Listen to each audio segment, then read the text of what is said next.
Israel ರಹಸ್ಯವಾಗಿ ಭಾರತದಲ್ಲಿ operation wings of Don ನಡೆಸ್ತಾ ಇದೆ ಅನ್ನೋದು ಇವತ್ತು ಜಿ ಕನ್ನಡ ನ್ಯೂಸ್ ಡಿಎನ್ಎಯ ಮೂರನೇ ಸುದ್ದಿ. ಏನಿದು? ಮಣಿಪುರ ಮತ್ತು ಮಿಜೋರಾಂನಲ್ಲಿ ಇಂಥದ್ದೊಂದು ಕಾಣೆಯಾದ ಕುಲದ ಈ ವಂಶಸ್ಥರನ್ನು ಇಸ್ರೇಲ್ಗೆ ವಾಪಸ್ ಕರೆದುಕೊಂಡು ಹೋಗುವಂಥ ಪ್ರಯತ್ನ ಇದು.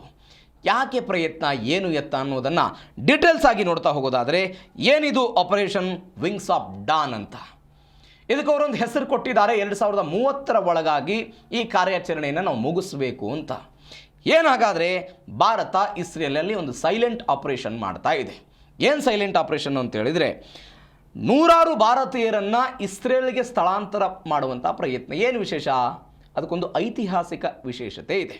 ಏನು ಅಂತ ಹೇಳಿದರೆ, ಬೇ ಮೆನಾಶೆ ಎನ್ನುವಂಥ ಒಂದು ಸಮುದಾಯ ಇದೆ. ಈ ಬೇ ಮನಾಶೆ ಎನ್ನುವಂತಹ ಸಮುದಾಯ ಇಸ್ರೇಲ್ನಲ್ಲಿತ್ತು.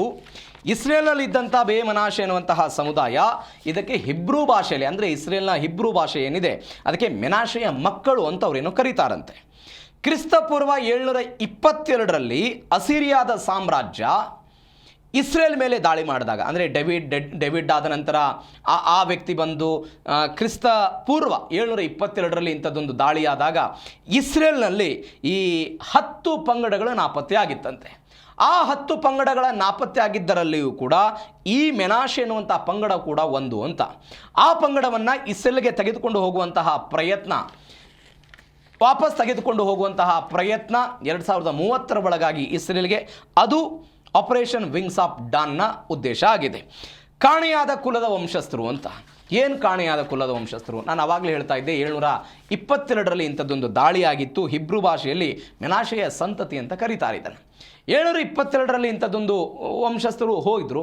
ಇವರೇನು ಮಾಡಿದರು ಅಂತ ಹೇಳಿದರೆ, ಪರ್ಷಿಯಾ ಅಂತ ಹೇಳಿದರೆ ಇವತ್ತಿನ ಇರಾನ್, ಅದಾದ ನಂತರ ಅಫ್ಘಾನಿಸ್ತಾನ, ಚೀನಾ ಆದ ನಂತರ ಭಾರತದ ಮೇಘಾಲಯ ಆಗಿರ್ಬೋದು, ಅಂದರೆ ನಮ್ಮ ರಾಜ್ಯಗಳೇನಿದೆ ಆ ಭಾಗಗಳಿಗೆ ವಾಸ ಮಾಡೋದಕ್ಕೆ ಶುರು ಮಾಡ್ತಾರೆ ಇವರು. ಹೀಗೆ ವಾಸ ಮಾಡೋದಕ್ಕೆ ಶುರುವಾದಂತಹ ಈ ವ್ಯಕ್ತಿಗಳು 400 ವರ್ಷಗಳ ಹಿಂದೆ ಇವರು ಭಾರತಕ್ಕೆ ಬಂದು ನೆಲೆಸೋದಕ್ಕೆ ಶುರು ಮಾಡಿ ಎಲ್ಲವೂ ಶುರುವಾಗುತ್ತೆ. ಈ ಶುರುವಾದ ನಂತರ ಏನಾಗುತ್ತೆ ಬೆಳವಣಿಗೆ? ಕುಕಿ, ಮಿಜೋ, ಚಿನ್ ಬುಡಕಟ್ಟು ಅಂತ ನಾವೇನು ಕರಿತೀವಿ, ಈ ಬುಡಕಟ್ಟಿನ ಜೊತೆಗೆ ಅವರು ಕೂಡ ಶುರು ಮಾಡ್ತಾರೆ ಜೀವನವನ್ನು. ಆದರೆ 19ನೇ ಶತಮಾನದಲ್ಲಿ ಬ್ರಿಟಿಷರ ದಾಳಿ ಇತ್ತು, ಭಾರತದಲ್ಲಿ ಬ್ರಿಟಿಷರ ಆಡಳಿತ ಇತ್ತು. ಆ ಸಮಯದಲ್ಲಿ ಅನೇಕ ಜನ ಕ್ರೈಸ್ತ ಧರ್ಮಕ್ಕೆ ಮತಾಂತರ ಆಗ್ತಾರೆ. ಇವರು ಕ್ರೈಸ್ತ ಧರ್ಮಕ್ಕೆ ಮತಾಂತರ ಆದ ನಂತರ 1951ರಲ್ಲಿ ಒಂದು ಘಟನೆ ಆಗುತ್ತೆ. ಚಲ್ಲಾತಂಗ್ ಎನ್ನುವಂತಹ ನಾಯಕನಿಗೆ ಅವರ ತಾಯ್ನಾಡು ಇಸ್ರೇಲ್ ಅನ್ನೋದೇನೋ ಅವ್ರಿಗೆ ಗೊತ್ತಾಗುತ್ತಂತೆ. ಹೀಗಾಗಿ ನಾವು ವಾಪಸ್ ಹೋಗಬೇಕು ಅಂತ ಶುರು ಮಾಡ್ತಾರೆ. 2005ರಲ್ಲಿ ಇಸ್ರೇಲ್ ಕಳೆದು ಹೋದಂಥ ಪಂಗಡಕ್ಕೆ ವಾಪಸ್ ಬರೋದಕ್ಕೆ ಅವರು ಮಾನ್ಯತೆಯನ್ನು ಕೊಡ್ತಾರೆ. ಹೀಗಾಗಿ ಆ ಮಾನ್ಯತೆ ಶುರುವಾದ ನಂತರ ಇವರು ಯಹೂದಿ ಪದ್ಧತಿಯನ್ನು ಆಚರಣೆ ಮಾಡೋದಕ್ಕೆ ಶುರು ಮಾಡ್ತಾರೆ. ಇದೀಗ ಅದರ ಭಾಗವಾಗಿ ಇಸ್ರೇಲ್ ಇಂಥದ್ದೊಂದು ಕಾರ್ಯಾಚರಣೆಯನ್ನು ಮಾಡ್ತಾ ಇದೆ ಅಂತ. ಇದು ಕುಲದ ವಂಶಸ್ಥರು, ಕಾಣೆಯಾದಂಥ ಕುಲದ ವಂಶಸ್ಥರು. ಅದಾದ ನಂತರ ಈ ವಲಸೆಗೆ ಕಾರಣ ಏನು? ಯಾವ್ಯಾವ ಕಾರಣಗಳಿದೆ? ಒಂದು, ಮಣಿಪುರ ಮಿಜೋರಾಂನ ಗುಡ್ಡಗಾಡು ಪ್ರದೇಶಗಳಲ್ಲಿ ಆರ್ಥಿಕವಾಗಿ ಅವಕಾಶಗಳ ಕೊರತೆ. ಇದು ಸೆಕೆಂಡ್ ಒನ್ ಆಗಿರ್ಬೋದು. ಆದರೆ ಮೊದಲ ಕಾರಣ ಧಾರ್ಮಿಕತೆ ಅಂತ ಹೇಳ್ತಾರೆ ಅವರು. ಯಾಕಂದರೆ ನಾವು ಈ ಇಸ್ರೇಲು ಚದುರು ಹೋಗಿತ್ತು, ನಾವು ಈ ಬಗ್ಗೆ ಭಾಳ ಡೀಟೇಲ್ಸ್ ಮಾಡಿದ್ದೀವಿ. ಯುರೋಪಿಯನ್ ದೇಶಗಳಲ್ಲಿ ಸೇರಿದಂತೆ ಭಾರತಕ್ಕೂ ಕೂಡ ಬಂದಿದ್ದರು. ಯಾಕಂದರೆ ಅವರದ್ದೇ ಆದಂಥ ದೇಶದಲ್ಲಿ ಅವರಿಗೆ ನೆಲೆ ಇರಲಿಲ್ಲ. ಹೀಗಾಗಿ ಹರಿದು ಹಂಚಿ ಹೋಗಿತ್ತು. 1948ರಲ್ಲಿ ಅಸ್ತಿತ್ವಕ್ಕೆ ಬಂದಿದ್ದ. ಒನ್ಸ್ ಅಗೇನ್ ಇವರದ್ದು ಕೂಡ ಅದೇ ವಾದ, ನಾವು ಧಾರ್ಮಿಕವಾಗಿ ಅಲ್ಲಿಗೆ ಸಂಬಂಧಪಟ್ಟವರು, ಹೀಗಾಗಿ ನಾವು ಅಲ್ಲಿಗೆ ವಾಪಸ್ ಹೋಗ್ತೀವಿ ಅನ್ನುವಂಥ ಕಾರಣ ಇದೆ. ಆ ಕಾರಣವೂ ಕೂಡ ಇದೆ. ಅಂದರೆ ಧಾರ್ಮಿಕ ಬದುಕಿನೊಂದಿಗೆ ಬದುಕಬೇಕು ಅನ್ನುವಂಥದ್ದೊಂದು. ಮತ್ತೊಂದು ಕಡೆ ಆರ್ಥಿಕ ಅವಕಾಶಗಳು ಇಲ್ಲಿ ಏನೋ ಕಡಿಮೆ ಇದೆ ಅಂತೆ. ಹೀಗಾಗಿ ಯುದ್ಧ ಭೀತಿ ಇದ್ದರೂ ಕೂಡ ಪವಿತ್ರ ಭೂಮಿಗೆ ಮರಳಬೇಕೆನ್ನುವಂಥ ಸಂಕಲ್ಪವನ್ನು ಅವರು ಹೊಂದಿದ್ದಾರೆ. ಈ ಕಾರಣಕ್ಕಾಗಿ ಇಂಥದ್ದೊಂದು ರಹಸ್ಯ ಕಾರ್ಯಾಚರಣೆಯನ್ನು ಇಸ್ರೇಲ್ ಭಾರತದಲ್ಲಿ ಮಾಡ್ತಾ ಇದೆ. ಇವೆಲ್ಲದರ ನಡುವೆ ಇಸ್ಲಾಮಾಬಾದ್ ಶಾಂತಿ ಮಾತುಕತೆ ರದ್ದಾಗಿದೆ ಎನ್ನುವಂಥ ಸುದ್ದಿ. ಇಸ್ಲಾಮಾಬಾದ್ಗೆ ತೆರಳಬೇಕಾಗಿದ್ದಂಥ ಅಮೆರಿಕನ್ನ ನಿಯೋಗ ಏನಿತ್ತು, ಆ ನಿಯೋಗವನ್ನು ಕೊನೆ ಕ್ಷಣದಲ್ಲಿ ಡೊನಾಲ್ಡ್ ಟ್ರಂಪ್ ಅವರು ಇಸ್ಲಾಮಾಬಾದ್ಗೆ ಹೋಗೋದು ಬೇಡ ಅಂತ ತಡೆ ಹಿಡಿದಿದ್ದಾರೆ ಅಂತ. ಬಿಕಾಸ್ 18 ಗಂಟೆಗಳ ಕಾಲ ಹಾರಾಡಿ ಹರಟೆ ಹೊಡೋದಕ್ಕೆ ನಮ್ಮವರು ತಯಾರಿಲ್ಲ ಅಂತ. ಯಾಕಂದರೆ ನೀವು ಮೊದಲ ಮಾತುಕತೆ, ಅದಾದ ನಂತರ 2ನೇ ಮಾತುಕತೆ, ಇರಾನ್ ಅವ್ರು ಬರೋದಿಲ್ಲ ಅಂತ 2ನೇ ಮಾತುಕತೆಯಲ್ಲಿ ಹೇಳಿದರು. ಮೊದಲನೇ ಮಾತುಕತೆಯಲ್ಲಿ ಯಶಸ್ವಿ ಆಗಲಿಲ್ಲ. ಹೀಗಾಗಿ 18 ಗಂಟೆಗಳ ಕಾಲ ಹಾರಾಡಿ ಯಾಕೆ ಸುಮ್ಮನೆ ಟೈಮ್ ವೇಸ್ಟು ಅಂತ ಟ್ರಂಪ್ ಎಲ್ಲ ಕಿಡಿಕಾರಿದ್ದಾರೆ. ಸದ್ಯದ ಪರಿಸ್ಥಿತಿಯಲ್ಲಿ ಅಮೆರಿಕಾದ ಬಳಿಯೇ ಎಲ್ಲ ಕಾರ್ಡ್ಗಳಿವೆ ಅಂತ ಅವರೆಲ್ಲ ಅಧ್ಯಕ್ಷರು ಮಾತನಾಡಿದ್ದಾರೆ. ಮತ್ತು ಜೊತೆಗೆ ಈ ಇರಾನ್ನ ವಿದೇಶಾಂಗ ಸಚಿವ ಅರಾಕ್ಜಿ ಇಸ್ಲಾಮಾಬಾದಿಗೆ ಭೇಟಿ ಕೊಟ್ಟಿದ್ದರು. ಅದರಾದ ನಂತರ ಒಮಾನಿಗೆ ಭೇಟಿ ಕೊಡ್ತಾರೆ, ರಷ್ಯಾಗೆ ಭೇಟಿ ಕೊಡ್ತಾರೆ ಎನ್ನುವಂಥ ಸುದ್ದಿಗಳಿತ್ತು.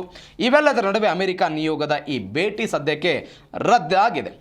ಇದರ ಜೊತೆಗೆ ಇರಾನ್ನ ನಾಯಕತ್ವದಲ್ಲಿ ಗೊಂದಲ. ಇದು ಮೊದಲ ದಿನದಿಂದಲೂ ಕೂಡ ಫೆಬ್ರವರಿ 28ನೇ ತಾರೀಕಿಗೆ ಯಾವಾಗ ಅಯತುಲ್ಲಾ ಅಲಿ ಖಮೇನಿ ಇಸ್ರೇಲ್ ಮತ್ತು ಅಮೆರಿಕದ ದಾಳಿಯಲ್ಲಿ ಮೃತಪಟ್ಟರು, ಅವರ ಮಗ ಮೋಸ್ತಫಾ ಖಮೇನಿಯನ್ನು ಆ ಸ್ಥಾನಕ್ಕೆ ತೆಗೆದುಕೊಂಡು ಬಂದರು.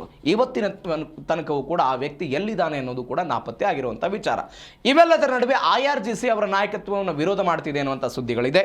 ಹೀಗಾಗಿ ಏನು ಗೊಂದಲ ಆಗ್ತಾ ಇದೆ ಅಂತ ಹೇಳಿದ್ರೆ, ಯಾರ ಕೈಯಲ್ಲಿ ಅಧಿಕಾರ ಇದೆ ಅನ್ನೋದೇ ದೊಡ್ಡ ಮಟ್ಟದ ಗೊಂದಲ. ಯಾಕಂದರೆ ವಂಶ ಆಡಳಿತವನ್ನು ಅಲ್ಲಿಯ ಕೆಲವೊಂದಿಷ್ಟು ಗುಂಪುಗಳು ವಿರೋಧವನ್ನು ವ್ಯಕ್ತಪಡಿಸ್ತಾ ಇದ್ದೇವೆ ಅನ್ನುವಂಥ ಸುದ್ದಿಗಳಿದೆ. ಹೀಗಾಗಿ ಏನಾಗುತ್ತೆ ಅನ್ನುವಂಥದ್ದು ಕೂಡ ಟ್ರಂಪ್ ಅದನ್ನು ಹೇಳಿದ್ದಾರೆ. ಇರಾನ್ ಆಡಳಿತದ ಒಳ ಜಗಳದ ಬಗ್ಗೆ ಟ್ರುತ್ ಸೋಷಿಯಲ್ ಪೋಸ್ಟ್ನಲ್ಲಿ ಅವರೊಂದು ಪೋಸ್ಟನ್ನು ಹಾಕ್ಕೊಂಡಿದ್ದಾರೆ ಡೊನಾಲ್ಡ್ ಟ್ರಂಪ್. ಈ ಹಿಂದೆ JD ವ್ಯಾನ್ಸ್ ನಡೆಸಿದ್ದ 20 ಗಂಟೆಗಳ ಮಾತುಕತೆಯು ಕೂಡ ವಿಫಲ ಆಗಿತ್ತು ಅಂತ ಹೇಳಿದ್ದಾರೆ. ಅಂದರೆ ಈ ಕೆಲವೊಂದಿಷ್ಟು ಜನ ತಜ್ಞರು ಹೇಳ್ತಾ ಇರೋದು, ಈ ಅನೇಕ ದಿನಗಳ ಕಾಲ ಅಂದರೆ ಈ ಕದನ ವಿರಾಮವನ್ನು ಏನು ಘೋಷಣೆ ಮಾಡಲಾಗಿದೆ ಅನಿರ್ದಿಷ್ಟ ಅವಧಿಗೆ, ಇದರ ಭಾಗವೇ ಇರಾನ್ನ ಒಳಗೆ ಆಗ್ತಾ ಇರುವಂಥ ಒಳ ಜಗಳವನ್ನು ಎನ್ಕ್ಯಾಚ್ ಮಾಡೋದು ಅನ್ನುವಂಥದ್ದು ಕೂಡ ತಜ್ಞರು ಹೇಳ್ತಾ ಇರೋದು. ಇರಾನ್ನ ಗರಿಷ್ಠ ಬೇಡಿಕೆಗಳನ್ನು ಬಿಡದ ಹೊರತು ಸಮಾಲೋಚನೆಯನ್ನು ನಡೆಸದೇ ಇರೋದಕ್ಕೆ ಅವರೆಲ್ಲ ನಿರ್ಧಾರ ಮಾಡಿದ್ದಾರೆ. ಆರ್ಥಿಕ ದಿಗ್ಬಂಧನದಿಂದ ಇರಾನ್ ಹಣಿಯೋದು ಇದೀಗ ಅಮೆರಿಕದ ತಂತ್ರ ಆಗಿದೆ. ಅದು ಮೊದಲದಿಂದಲೂ ಕೂಡ ಆಗ್ತಾ ಇರುವಂಥ ಬೆಳವಣಿಗೆ. ಇವೆಲ್ಲದರ ನಡುವೆ ನೌಕಾಪಡೆಗೆ ಶೂಟ್ ಆ್ಯಂಡ್ ಕಿಲ್ ಆದೇಶವನ್ನು ಕೊಡಲಾಗಿದೆ. ಇರಾನ್ ಬಂದರುಗಳ ಮೇಲೆ ಅಮೆರಿಕ ನೌಕಾಪಡೆಯಿಂದ ದಿಗ್ಬಂಧನ. ಎರಡನೇ ಮಾತುಕತೆ ವಿಫಲ ಆದ ನಂತರ ಯಾವುದೇ ಕಾರಣಕ್ಕೂ ಇರಾನ್ನ ಬಂದರಿಗೆ ಒಂದು ಹಡಗು ಹೋಗಬಾರ್ದು, ಇರಾನ್ನ ಬಂದರಿನಿಂದ ಯಾವುದೇ ಕಾರಣಕ್ಕೂ ಒಂದು ಹಡಗು ಬೇರೆ ದೇಶಗಳಿಗೆ ಹೋಗಬಾರ್ದು, ಚೀನಾ ಆಗಿರ್ಬೋದು ಬೇರೆ ಬೇರೆ ದೇಶಗಳಿಗೆ ತೈಲ ರಫ್ತು ಆಗಬಾರ್ದು. ಆ ಮುಖಾಂತರ ಇರಾನ್ನ ಆರ್ಥಿಕತೆಗೆ ಹೊಡೆತ ಕೊಡಬೇಕು ಅನ್ನುವಂಥ ಪ್ರಯತ್ನವನ್ನು ಮಾಡಿದ್ರು. ಇದೀಗ ಡೊನಾಲ್ಡ್ ಟ್ರಂಪ್ ಒಂದು ಆದೇಶವನ್ನು ಕೊಟ್ಟಿದ್ದಾರೆ, ಶೂಟ್ ಆ್ಯಂಡ್ ಕಿಲ್ ಅಂತ. ಏನು ಶೂಟ್ ಆ್ಯಂಡ್ ಕಿಲ್ಲು? ಮೈನ್ಸ್ಗಳನ್ನು ಇಡೋದಕ್ಕೆ ಬರುವ ಸಣ್ಣ ಬೋಟ್ಗಳನ್ನು ಕೂಡ ಕಂಡ ತಕ್ಷಣವೇ ದಾಳಿ ಮಾಡಬೇಕು ಅಂತ. ಅಂದರೆ ಈ ಹಾರ್ಮೋಜ್ನಲ್ಲಿ ಮೈನ್ಸ್ಗಳನ್ನು ಇಟ್ಟು ಬೇರೆ ಹಡಗುಗಳ ಸಂಚಾರಕ್ಕೆ ಅಡಚಣೆ ಮಾಡೋದು ಇರಾನ್ನ ಉದ್ದೇಶ ಏನಾಗಿದೆ.